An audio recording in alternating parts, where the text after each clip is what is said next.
نبی کا ہاتھ.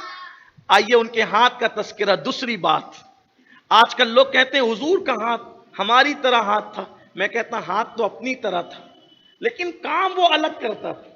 مثال کے طور ایک صاحب نے کہا ہم بھی بکری کا دودھ دوتے ہیں، نبی بھی بکری کا دودھ دوتے تھے، تو نبی ہوئے نا ہماری طرح. میں کہتا ہوں اللہ کے بندو ایسی بکواس اچھی نہیں لگتی. نبی بھی بکری کا دودھ دوتے تھے. آپ نے دودھ دوتے ہوئے دیکھا نبی کو؟ نبی بھی بکری کا دودھ دوتے تھے، ہم بھی. تو دیکھو کام ایک ہی دونوں کر رہے تو ہوئے نا برابر. میں کہتا ہوں تو بکری کا دودھ دوتا ہے تو دودھ والی بکری کا دودھ دوتا ہے. نبی کے دودھ دونے کی خصوصیت یہ تھی کہ جو بکری دودھ والی نہیں ہوتی حضور اس کا بھی دودھ نکالتے. حضور اس کا بھی دودھ نکالتے تھے. کیسے؟ آئیے دیکھیں سفر ہجرت. میرے آقا مصطفیٰ جان رحمت صدیق اکبر کے ساتھ جا رہے ہیں. چلتے چلتے دیکھا ایک عورت کا گھر آیا. اس عورت کا نام تاریخ میں ام معبد بتایا جاتا ہے. ام معبد کے گھر کے پاس حضور رکے. حضور کی عادت نہیں تھی کسی سے مانگنا. سرکار نے صدیق اکبر سے کہا ابو بکر اس عورت کو بولو کہ ہمیں بھوک لگی ہے، ہمیں کچھ کھلائے. حالانکہ حضور نے کبھی کسی سے کھانا نہیں مانگا، کیونکہ کل آپ حدیث سن چکے کہ آقا فرماتے ہیں کہ میرا اللہ مجھے کھلاتا بھی ہے، میرا اللہ مجھے پلاتا بھی ہے. حضور کو حاجت نہ تھی لیکن صدیق اکبر کو تو حاجت تھی. تو صدیق کے لیے کہا ابو بکر مجھے بھوک لگی، اس کو وہ لوگ کھلائے. اس عورت نے کہا کہ اے مسافر، اجنبی مسافر، میں ضرور کھلاتی تمہیں. صدیق اکبر سے ام معبد نے کیا کہا؟ میں ضرور کھلاتی تمہیں لیکن میرا شوہر ساری بکریاں لے کر چلا گیا. میں بکری والی ہوں، دودھ دو کر کے تمہاری میزبانی کرتی، اب میرے پاس کوئی بکری نہیں. تو حضور نے صدیق اکبر سے کہا خود بات نہیں کر رہے ہیں، اس کو بولو کہ یہ بکری دے دے، یہ بکری دے دے. تو صدیق اکبر نے حضور کی بات، اچھا جو حضور کہہ رہے ہیں وہی صدیق اکبر فوراً بیان کر رہے ہیں. اور وہ بکری پڑی ہوئی تھی اور وہ بکری ایسی تھی کہ اس نے بھی بچہ نہیں دیا تھا، بانج بکری تھی. بکری پالتے ہیں نا آپ لوگ، بہت لوگ پالتے، جو نہیں پالتے ان کو بھی معلومات ہے کہ بانج بکری کبھی دودھ، جو بکری نے بچہ نہیں دیا وہ کبھی دودھ نہیں دے سکتی. اس کے خشک ہوتے ہیں تھن. ٹھیک ہے، یہی بات ہے. آپ کو پتا یہ ضابطہ نہیں پتا ہے تو بکری پالنے والوں سے پوچھنا، اور بکری پالا کرو کیونکہ بکری پالنا حضور کی سنت ہے. حضور نے فرمایا جنتی جانور ہے بکری. بکری پالنے سے عاجزی پیدا ہوتی ہے. اللہ کا کوئی نبی ایسا نہیں ہوا جس نے بکری نہ پالی ہو، ہر نبی نے بکری پالی. اور حضور نے قیامت کے قریب بھی سب سے برکت والا مال جو فرمایا وہ بکری کو فرمایا. فرمایا قیامت کے قریب ایک انسان کا سب سے قیمتی سرمایہ اس کی بکریاں ہوگی اور وہ اپنا ایمان بچانے کے لیے ان بکریوں کو پہاڑی پر لے جائے گا اور اپنا ایمان بچائے گا. اس مفہوم کی کئی حدیثیں ملتی ہے. اگر ہو سکے تو بکری پالو، اللہ نے جگہ دی، لیکن بکری پالو تو پڑوسی کو نقصان مت دیا. بکری پالتے ہو اور پڑوسیوں پہ احسان کرتے ہو، پیشاب اس کے آنگن میں، لید اس کے آنگن میں، گوبر اس کے، یہ کوئی بکری پالنا؟ بھئی بکری پالی سنت سمجھ کر اور پوری دنیا کو تکلیف پہنچا رہے ہو، ایسا نہیں. پڑوسی کو تکلیف نہیں ہونا چاہیے کیونکہ بکری پالنا سنت ہو سکتا ہے لیکن پڑوسی کو نقصان پہنچانا یہ تو حرام ہے. تو ایک ایسی سنت جس کی تاکید نہیں ہے اس کے لیے پڑوسی کو تکلیف دینا یہ حرام کام کرنا اچھی بات نہیں ہے. بہرحال بکری پالو، عاجزی ہوتی ہے، اس میں عاجزی پیدا ہوتی ہے، بڑے فائدے اس میں، برکت بھی ہے، بکری میں برکت بھی ہے. تو عرض یہ کر رہا تھا ام معبد کی بکری کے بارے میں حضور نے صدیق اکبر سے کہا ابو بکر ان سے کہو کہ یہ بکری ہمیں دے دے، ہم اس سے دودھ نکالیں گے. تو ام معبد کو صدیق نے کہا ام معبد یہ بکری ہمیں دے دے، ہم اس سے دودھ نکالیں گے. اس نے ہنس کے کہا اے اجنبی مسافر، کیا تجھے نہیں پتا یہ بکری بانج بکری ہے؟ تو نہیں دیکھ رہا یہ لیٹی ہوئی بانج بکری ہے، اس کا کوئی تھن نہیں ہے اور جس کا تھن نہیں ہوتا اس سے دودھ نہیں نکلتا. اچھا اگر یہ تھن والی بھی ہوتی تو یہ بیمار ہے، یہ لاگر ہے. پہلی بات تو تھن نہیں، دوسرا بیمار بھی ہے، لاگر بھی ہے، اس لیے اس سے دودھ نہیں نکلے گا. تمہیں نہیں پتا کہ بغیر تھن والی بکری دودھ نہیں دیتی؟ لیکن وہ تو صدیق تھے، انہیں کیا پتا، انہیں کیا خبر کہ دودھ دیتی نہیں دیتی. انہیں تو محبوب پر اتنا یقین تھا، جو محبوب کہتا جائے بس وہی کرتے جاؤ. اپنے اپنی آنکھوں پر اعتبار نہیں ہے، اپنے محبوب پر اتنا زیادہ اعتبار ہے۔ حضور کہہ رہے یہ کہو، وہ کہنے کے لیے تیار ہے۔ ام معبد نے ہنس کر کے کہا بغیر تھن والی بکری دودھ نہیں دیتی، تمہیں نہیں پتا۔ صدیق اکبر نے کہا مائی تو بحث کیوں کرتی ہے، اس کو تو دیکھ جو کہہ رہا ہے یہ میرا خلیل ہے، اس کو تو دیکھ۔ جب اس نے میرے نبی کا چہرہ دیکھا تو اتنی مرعوب ہو گئی، کیونکہ حضور جیسا خوبصورت کائنات میں کوئی پیدا ہی نہیں ہوا۔ حسان بن ثابت کہتے وَأَحْسَنُ مِنْكَ لَمْ تَرَ قَطُّ عَيْنِي وَأَجْمَلُ مِنْكَ لَمْ تَلِدِ النِّسَاءُ خُلِقْتَ مُبَرَّأً مِنْ كُلِّ عَيْبٍ كَأَنَّكَ قَدْ خُلِقْتَ كَمَا تَشَاءُ۔ یا رسول اللہ، آپ جیسا حسن والا میری آنکھوں نے دیکھا ہی نہیں۔ حضور آپ جیسا حسن والا آنکھیں کیا دیکھتی، حسن والا آپ جیسا کسی ماں کی گود میں آیا ہی نہیں۔ اور یا رسول اللہ، اللہ نے آپ کو ہر عیب سے پاک پیدا کیا، اور گویا کہ آپ جیسا بننا چاہتے تھے اللہ نے آپ کو آپ کی مرضی کے مطابق بنا دیا۔ اللہ کی سرتاب قدم شان ہے یہ، انسان نہیں انسان، وہ انسان ہے یہ۔ قرآن تو ایمان بتاتا ہے انہیں، ایمان یہ کہتا ہے میری جان ہے یہ۔ میرے امام میرے نبی کا حسن بیان کرتے ہوئے کہتے ہیں سرتاب قدم ہے تنے سلطان زمن پھول۔ حضور کیسے تھے؟ حضور کیسے تھے؟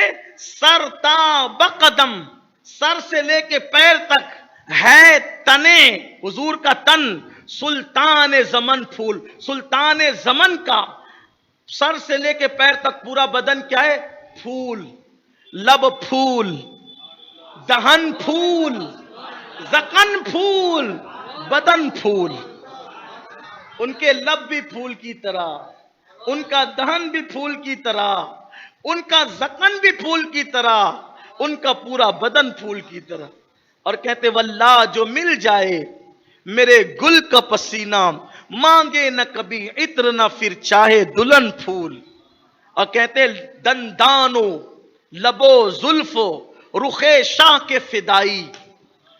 دندان کہتے ہیں دانت کو، دندانو لبو لب ہونٹ، زلف بال، دندان و لبو زلف و رخ شاہ کے فدائی، ہے در عدن لعل یمن مشک ختن پھول۔ ہے در عدن لعل یمن مشک، یعنی کہ کسی نے پوچھا کہ عدن کے موتی بڑے مشہور ہیں، توجہ آپ، عدن کے موتی بڑے مشہور ہے، یمن کا لال بڑا مشہور ہے، ختن کا مشک بڑا مشہور ہے، تو یہ بنے کیسے؟ تو گویا میرے امام کہہ رہے ہو کہ جس نے میرے نبی کے دانتوں سے پیار کر لیا تو وہ عدن کے موتی بن گئے، جس نے رسول اللہ کے ہونٹوں سے پیار کر لیا وہ یمن کا لال بن گیا، جس نے نبی کی زلفوں سے پیار کر لیا وہ ختن کا مشک بن گیا، اور جس نے نبی کے رخسار سے پیار کر لیا وہ پھول بن گیا۔ کسی کو وجود ملا تو ایسے ملا۔ تو عرض یہ کر رہا تھا، بات دور نہ نکلے، کہ ام معبد سے صدیق نے کہا ان کو نہیں دیکھتی، یہ کہتے ہیں، دیکھا تو حیران ہو گئی۔ حدیث پاک میں آتا ہے حضور اتنے خوبصورت تھے، جو پہلی نظر میں حضور کو دیکھتا اس پہ ہیبت طاری ہو جاتی، کانپ جاتا، وہ اتنے خوبصورت، ہیبت طاری ہو جاتی، اتنا حسن تھا۔ پھر حضور اس کو جب مسکرا کر باتیں کرتے تو پھر وہ دل سے حضور کا شیدا ہو جاتا۔ اتنے خوبصورت تھے، اتنے خوبصورت تھے کہ دیواروں کا عکس حضور کے گالوں میں دکھتا تھا، چاند حضور کے گال میں، اس کا عکس حضور کے گالوں میں دکھتا، سورج کا عکس حضور کے گالوں میں، اتنے خوبصورت تھے۔ اور ان کے گال موٹے موٹے نہ تھے، گال ان کے ابھرے ہوئے نہ تھے، بلکہ ان کے گال نہ اندر کو دھسے تھے نہ ابھرے ہوئے تھے، بالکل ملے ہوئے تھے، رخسار ملے ہوئے تھے، اور ایک دم نرم تھے، نرمی تھی، پتلا پن تھا، جلد بھی بہت پتلی تھی۔ تو فرمایا نہیں دیکھتی، ان کو نہیں دیکھتی۔ اس نے دیکھا، کہا ٹھیک ہے، یہ لاگر سی مریل سی بکری ہے اور بغیر تھن والی ہے، تم مانگتے ہو تو اٹھا کے لے جاؤ۔ صدیق اکبر اٹھا کے لائے، حضور کے سامنے رکھا، حضور نے اس کی پیٹھ پہ ہاتھ پھیرا، بس وہ اٹھ کر کے کھڑی ہو گئی۔ معبد دیکھنے لگی، اس کو اس نے کبھی نہیں دیکھا تھا ایسے ہاتھ والا. میں نے حضور کے ہاتھ پہ گفتگو شروع کی ہے نا، حضور نے ہاتھ پھیرا. آپ مجھے بتاؤ اگر حضور کے ہاتھ ہمارے ہاتھ کی طرح ہے تو بولو بکری پہ ہاتھ پھیرنے سے ہمارے ہاتھ تو میلے ہو جاتے ہیں، کبھی بکری کو کوئی فرق پڑتا ہے؟ کوئی فرق نہیں. اسی لیے کبھی بکری مل جائے تو اس کے بدن پہ ہاتھ اس نیت سے پھیر لو کہ میرے محبوب پھیرا کر. کسی دیوانے نے اسی لیے تو کہا ہے، اچھا شعر کہا ہے،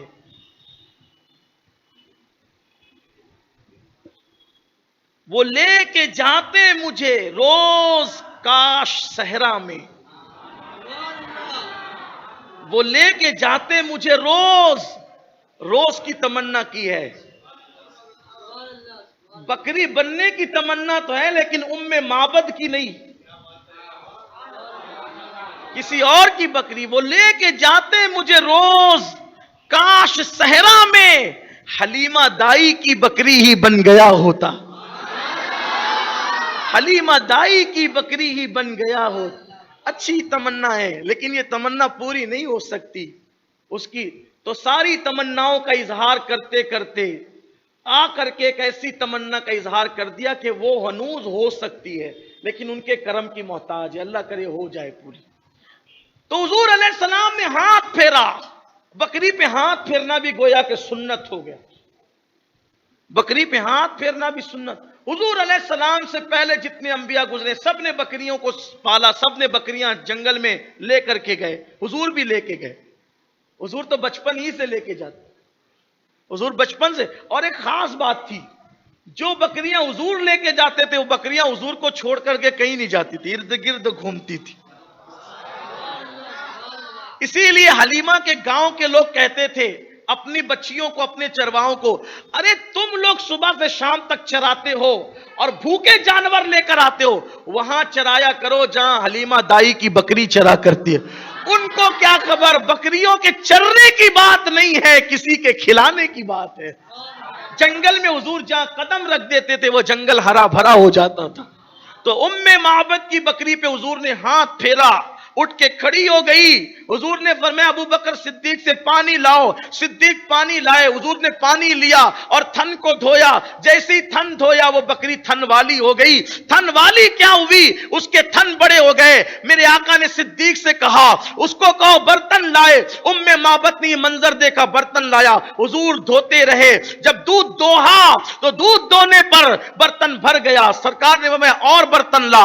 دوسرا برتن بھرا، اور برتن لا. تیسرا برتن بھرا، اور برتن لا. چوتھا برتن بھرا، یہاں تک کہ معبد کے گھر کے سارے برتن بھر گئے. سرکار نے فرمایا اور برتن لا. ہاتھ جوڑ کے کہا اے مبارک.